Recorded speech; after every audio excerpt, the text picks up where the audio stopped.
Hey guys, just wanted to post my 2 cents on replacing the oil filter housing gasket on a 2012 Countryman, Mini Cooper Countryman. There's some videos out there on how to do this, but they didn't, well, they were for the Mini Cooper and maybe the Clubman, but I didn't find any for the actual Countryman. So I'm going to show you just kind of, I haven't actually replaced it yet, but before I got into it and forgot about doing this, I thought I'd share this with you. So, the actual, the oil filter housing, oil filter's right here, so the housing's back over here. So you can see some other videos where the part I need to get to is behind this, so I still need to take some of this stuff off. But getting access to this, right? So I saw some videos where they take off the complete front end. Eric, the car guy, he did an awesome job.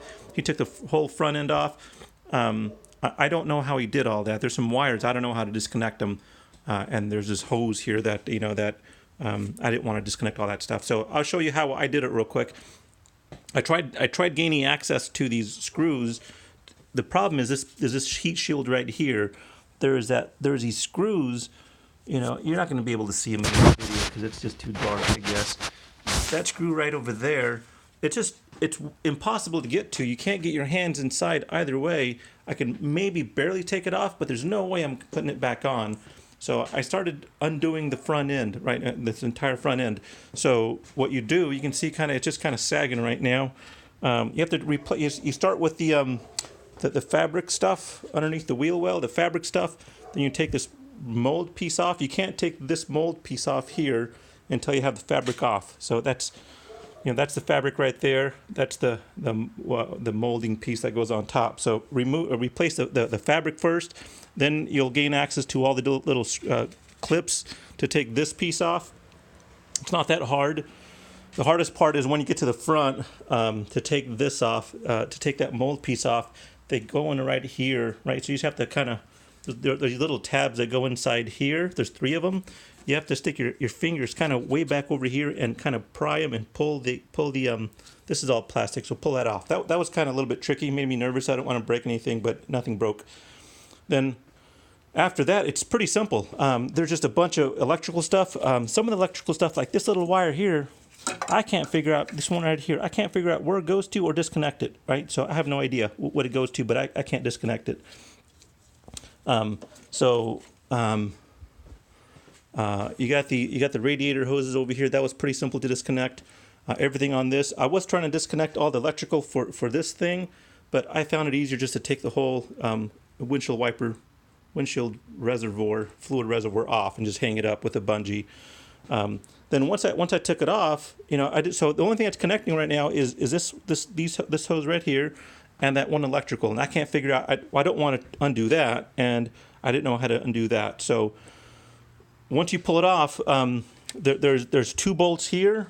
There's just 1 bolt there, 2 bolts there. Really easy to get to. There's 3 here. Those are really easy to get to.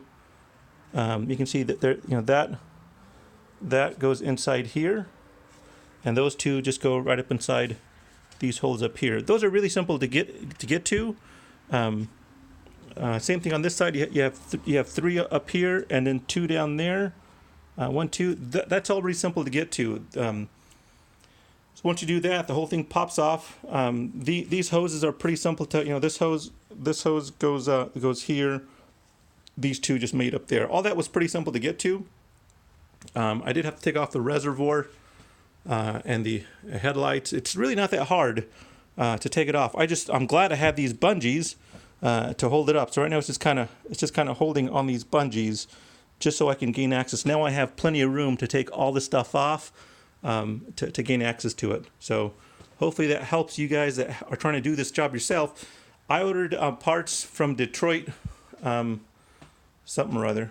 It's the same video. I watched Eric, the car guy. He's an awesome, he does an awesome job. So Detroit Performance, I think it's called. The whole kit cost me, and I love it. Usually I like using FCP Auto. That's who I usually bought some other parts from because they have a lifetime warranty, but they didn't have a complete kit like Detroit Performance did, or I think it's called Detroit Performance. So Detroit Performance had a whole kit, even had some other parts. I don't even know where they go yet. Hopefully I find out once I get inside there. The whole kit cost about $300. I think it was like $305. the dealership, Mini of Valencia, which is an awesome dealership, they wanted to charge. Well, I'm still doing video. They wanted to charge like it was like $15 to $2,500 to do this job. I think it was like close to $2,000. So I thought I'd do it myself. That's a lot of money. So I'm replacing that. Also have a valve cover seep and an oil pan seep. But right now I'm just doing that. So that's all. Hopefully this helps. I'll shoot some more video on how this looks.